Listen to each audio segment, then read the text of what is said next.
Olha, eu tô com o doutor Joaquim Custódio, médico endocrinologista. Em primeiro lugar, boa tarde, doutor. Um prazer ter o senhor aqui no Sociedade Alerta. Boa tarde aos ouvintes. Ô, doutor, primeiro, o que faz um endocrinologista? Qual é a área do corpo humano que ele atua? Bom, o endocrinologista ele trata dos hormônios e do metabolismo. Então, de certa forma, ele trata do corpo como um todo. Porque os hormônios e o metabolismo, eles direta ou indiretamente mexem com todos os órgãos do nosso corpo, certo? Então, nós temos diversas glândulas que produzem hormônios no nosso organismo. Tem a tireoide, tem o pâncreas que produz a insulina, que se tiver problema vai gerar o diabetes.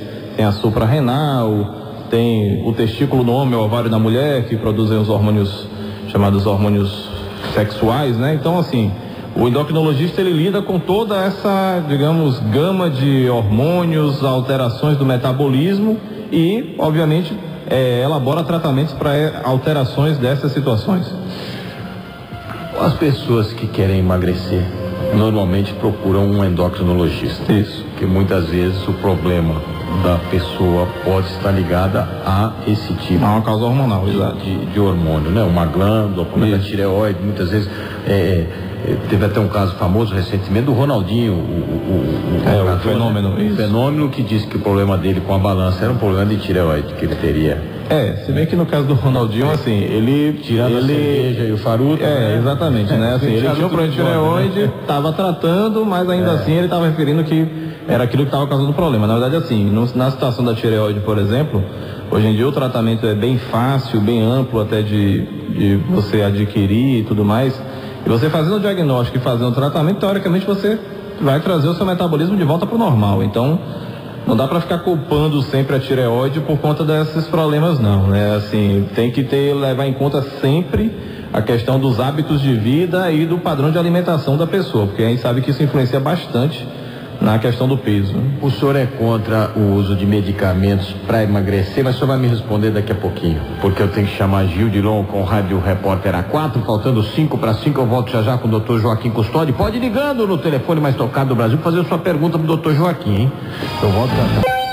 5 horas, 1 minutinho. Sociedade Alerta. Sociedade Alerta. Sociedade Alerta. Ricardo Sabia. Sou eu, seu amigo de todo dia. Você fica comigo até às 6 da tarde. E eu estou recebendo hoje em nossos estúdios o Dr. Joaquim Custódio, médico endocrinologista. Eu deixei uma pergunta para ele antes do Rádio Repórter A4, se ele é a favor ou contra, e se é a favor ou contra, o porquê de tanta celeuma humana,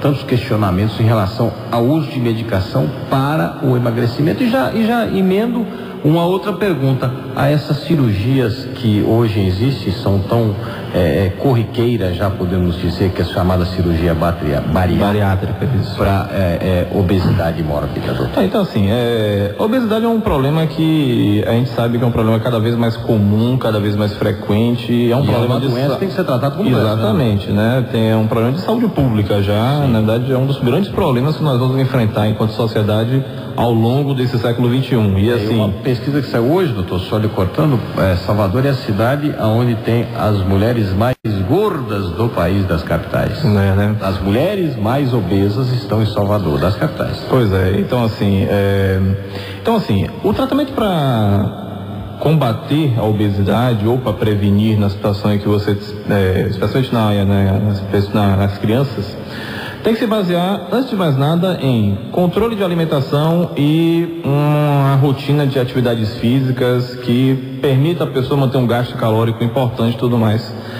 Então, medicação e, eventualmente, cirurgia bariátrica são situações que são intervenções, né? São tratamentos que só devem ser utilizados quando esses primeiros métodos falham.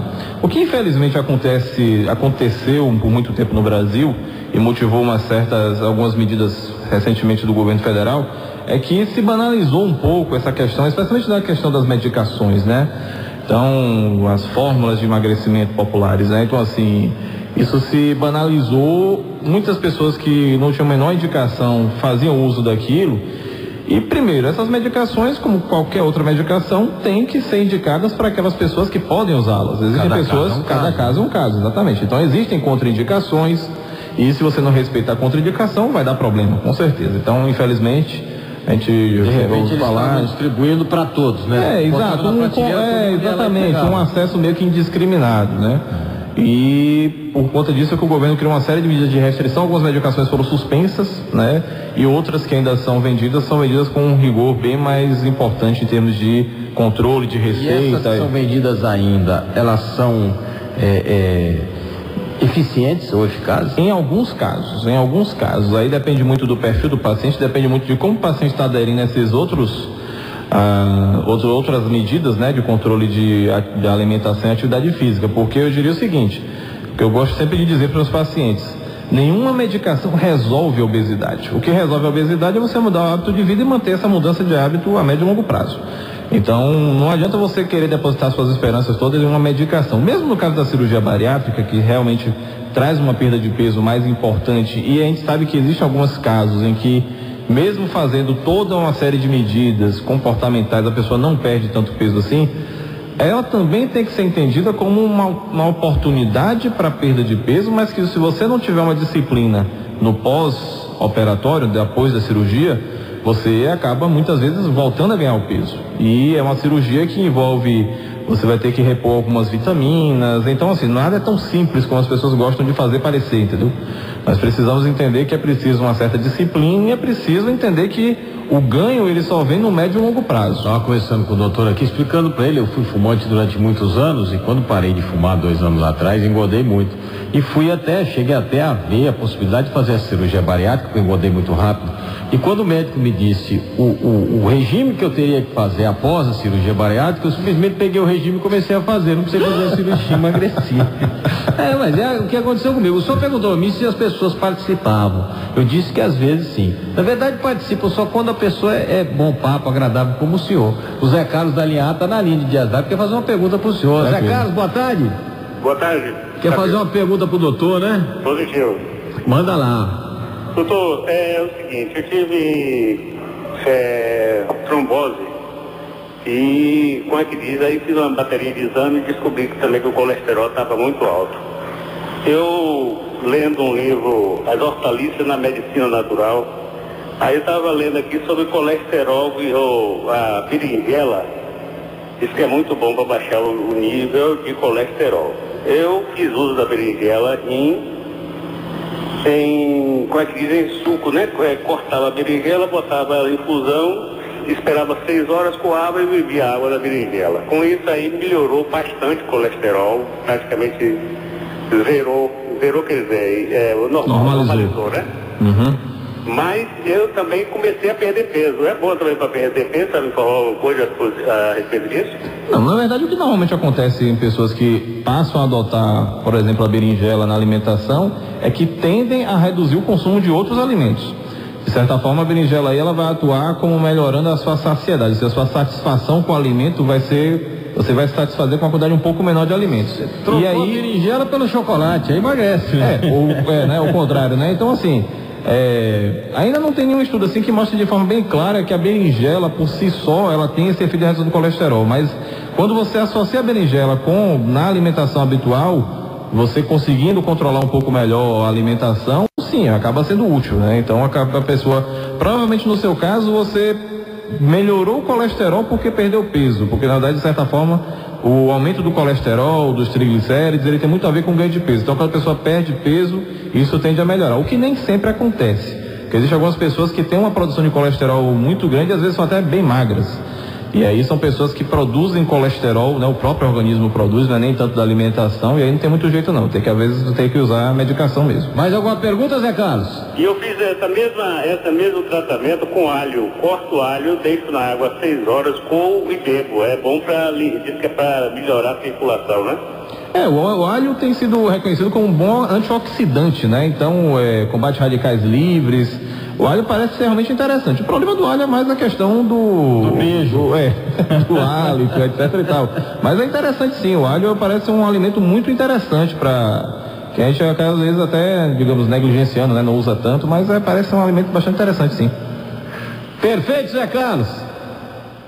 Obrigado pela sua participação. Olha, deixei para a linha C que a Adriana Barbosa do São Caetano também tem uma pergunta para fazer para o doutor. Adriana? Oi. Tudo bem? Tudo bem. Quer fazer uma pergunta ao doutor? Fica à vontade.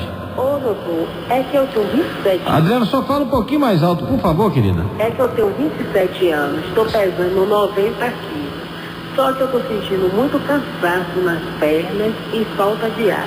Peraí, só pra falar mais alto aqui, Adriana, tem 27 anos e está pesando 90 quilos? 90 quilos. 90 quilos. Qual é a sua altura? Eu tenho 1,56 m. 1,56 m. Tá com obesidade mórbida, né, doutor?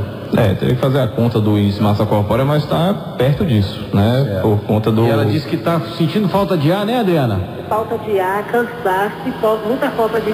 Eu não estou muito com disposições para atividade física, nada.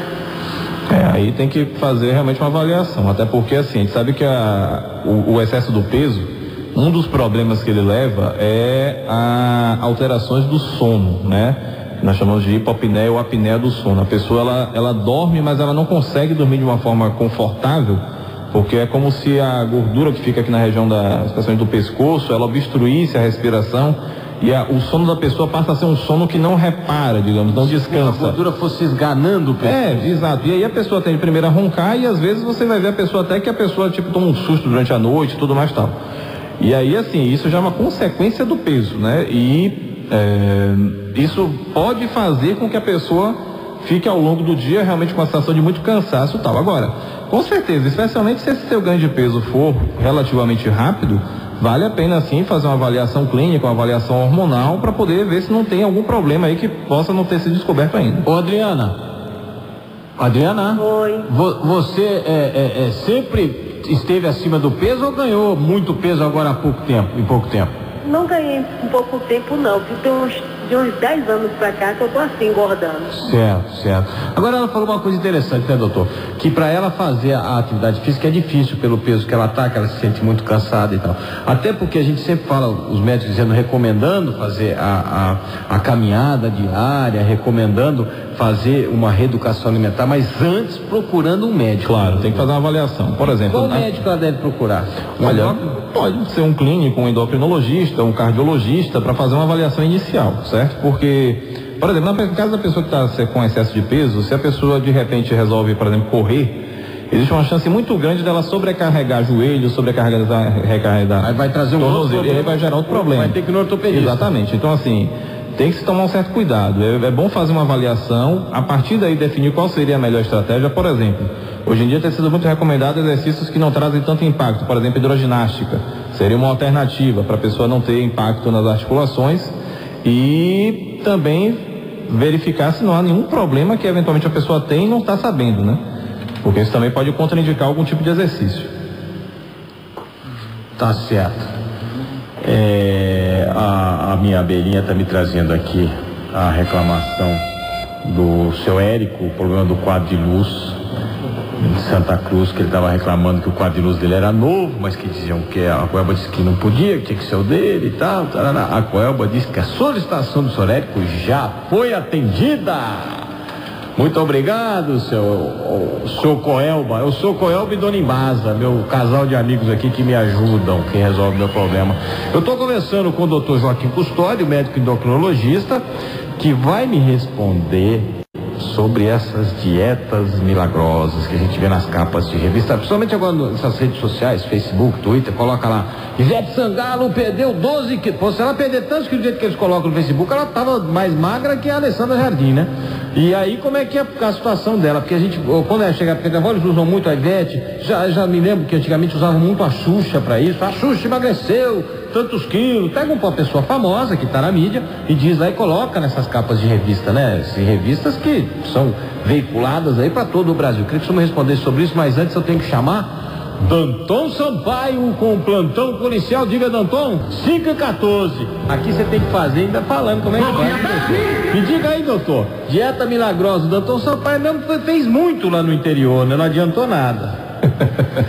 Olha, então assim, quem está atrás de milagre através de dieta, de medicação, tem que tirar o cavalinho da chuva, porque milagre nesse aspecto aí não existe. O que existe é disciplina e, como é que eu diria assim, perseverança a médio e longo prazo. O problema dessas dietas, da forma como são colocadas, né? Dieta da lua, dieta da sopa, dieta do tipo sanguíneo. A melhor que eu conheço é a do spa. É o esparadrapo na boca, né? aí a pessoa não come e emagrece, né? O grande problema dessas dietas é o seguinte, é que normalmente muitas dessas dietas aí, elas tendem a fazer restrição exagerada de um ou outro nutriente. Por exemplo, restringir muito o carboidrato. Às vezes o pessoal orienta algumas dietas nesse sentido para tentar fazer uma perda de peso rápido. O grande problema é que essas dietas, da forma como elas são normalmente colocadas, elas tendem a causar um desequilíbrio muito grande na composição do nosso organismo. Nosso organismo é o seguinte, nosso organismo ele é composto por água em uma certa parte, tem os ossos, etc. E tem o que nós chamamos de massa magra. Massa magra é principalmente o músculo, né? O músculo ele é responsável pelo que nós chamamos de taxa metabólica basal, ou seja, é aquele gasto de caloria que você vai ter, mesmo que você esteja deitado, dormindo, você está gastando caloria. E existe a massa gorda, que é a gordura. Quando você faz uma dieta que restringe muito determinados elementos, como carboidrato, por exemplo, você vai perder peso? Vai, só que você vai perder muita massa magra. Então o seu metabolismo vai ficar até mais lento, certo? E a médio e longo prazo, isso é terrível, porque você vai cair necessariamente no chamado efeito sanfona, ou seja, você vai perder e depois vai ganhar, e não raramente você vai passar para um peso maior do que o que você estava quando começou a dieta. Por quê? Porque essas dietas são impossíveis de manter a médio e longo prazo, ninguém consegue manter uma dieta muito restrita por muito tempo. E quando você voltar a fazer sua alimentação normal, habitual, o seu metabolismo vai vir mais lento do que estava antes, porque você perdeu muito músculo, você desidratou, etc. Então, esse tipo de cuidado precisa se ter, né? Assim, essas dietas, da forma como são colocadas, visando uma perda de peso muito rápida, a médio e longo praso, elas realmente causam... Sem contar que são riscos à saúde. Isso, exatamente. Elas bagunçam o organismo. Os lutadores de MMA que fazem esse tipo, tinha até um que morreu esses... Exatamente. Os lutadores de MMA, pelo menos a informação que chega a gente, é que eles têm um acompanhamento médico e etc e tal, porque eles têm umas perdas de peso que são realmente... Eu já vi falar que perde 7 quilos num dia, coisas do tipo. E aí já veio gente falando que tinha gente procurando essas dietas que os lutadores fazem para poder fazer. Completamente arriscado, fora de qualquer recomendação isso aí, tá certo? Porque o risco à saúde é imenso. Eu vou faturar e volto já e o doutor vai continuar falando sobre esse tipo de dieta milagrosa e você pode ligar e fazer sua pergunta para o doutor. Eu volto já. 5h21. Sociedade Alerta está no ar. Ricardo Sabia. Tá, estou recebendo aqui nos estúdios da Sociedade hoje o médico endocrinologista Dr. Joaquim Custódio. Nós estamos falando sobre vários assuntos aqui. E muito se fala em épocas, né? Cada hora se inventa um tipo de dieta. A gente até citou aqui que hoje eles utilizam muito esses essas estrelas da televisão, da música, para dizerem que elas perderam essa quantidade de quilos. O senhor acabou de dizer que agora estão procurando esse tipo de dieta de lutador de MMA, que chega a perder até 7 quilos em um único dia, né? Pois é. Nós tivemos o caso desse lutador, foi um lutador de MMA que acabou morrendo em função disso. O senhor falou que quando a pessoa perde muito rápido, ela perde a massa magra, perde a massa muscular. Por que pode acontecer levar à morte dela perder tanto peso assim? Olha, nesses casos assim de perda de peso rápido levando à morte, né? Normalmente o problema maior aí é a desidratação, né? A pessoa desidrata muito rápido. E com isso acaba que você desregula a função do rim, vai gera uma cascata de uma série de problemas. Mas assim, esses lutadores de MMA, eles têm um ponto em que eles, pela própria atividade que eles fazem, eles tentam preservar bastante a massa magra com a atividade física que eles fazem. Que não é nem de longe a rotina da maioria da população. Então, de certa forma, eles têm um mecanismo de proteção. O que talvez tenha acontecido com o rapaz aí que faleceu foi que o acompanhamento não foi adequado, no sentido de perceber até que ponto ele poderia ir com essa... Porque eu não sou muito fã de assistir MMA, mas as poucas vezes que eu assisto, eu percebo que às vezes essas pessoas lutam 3, 5 minutos e já ficam cansadas, né? É um negócio assim que a pessoa cansa muito rápido, né? Porque é natural, o organismo humano não é feito para aguentar esse tipo de situação, essa variação de peso tão grande, entendeu? Mas assim, e muito menos, e se essas pessoas com preparo físico que tem sofrem dessa forma, imagine a pessoa que não está fazendo preparo. Então assim, essa questão de alimentação, ela tem que ser vista como de uma forma muito cuidadosa, né? O alimento ele é um, digamos, uma dádiva para o bem, mas também pode se virar contra a pessoa se a pessoa quiser. Como que a pessoa pode descobrir se ela tem algum problema em alguma glândula hormonal, por tireoide ou para chegar a ter a questão da diabetes? Bom, existem sintomas clínicos e existem os exames de laboratório, principalmente, alguns exames de imagem, né?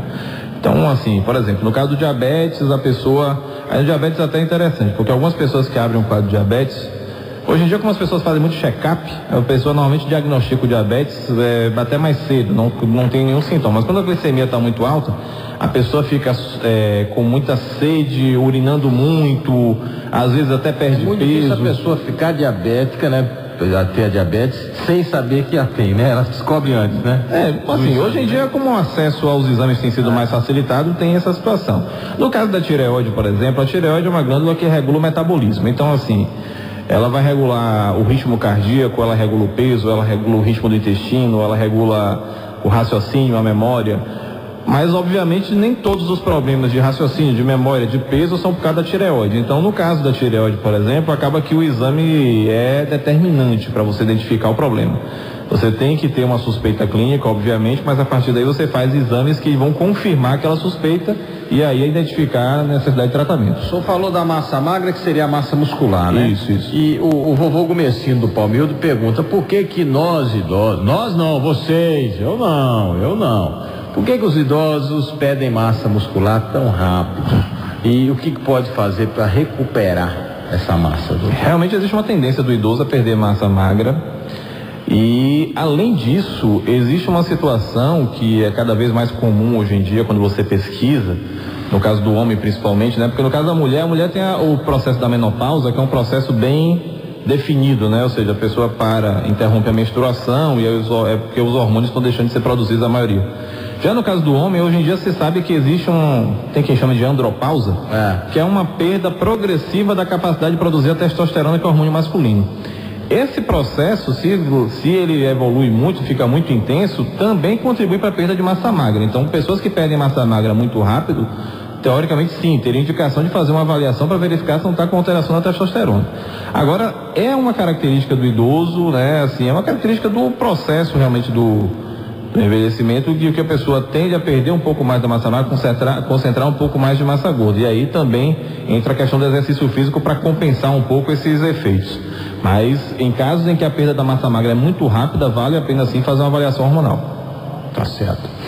Doutor, eu queria agradecer a sua participação aqui, dizer que os ouvintes da sociedade e nós aqui da sociedade também ficamos muito felizes com a participação do senhor, para que explique para a população e principalmente para você que é gordinha e acha que vai fazer milagre com essas famosas dietas, que essas dietas vão produzir esse efeito sanfona. Ele explicou o porquê desse efeito sanfona, que eu achei muito interessante, porque você acelera o seu metabolismo e depois o seu metabolismo fica mais lento, por isso quando você volta e engorda até mais, porque demora mais o metabolismo poder assimilar tudo aquilo, né? Porque o cérebro fica meio não, com certeza. Doutor? Essas coisas assim, de uma hora para outra, o nosso organismo não foi preparado para isso, né? Isso aí. Até porque o nosso organismo ele é preparado para conservar energia. Se a gente for voltar no tempo dos homens das cavernas, né?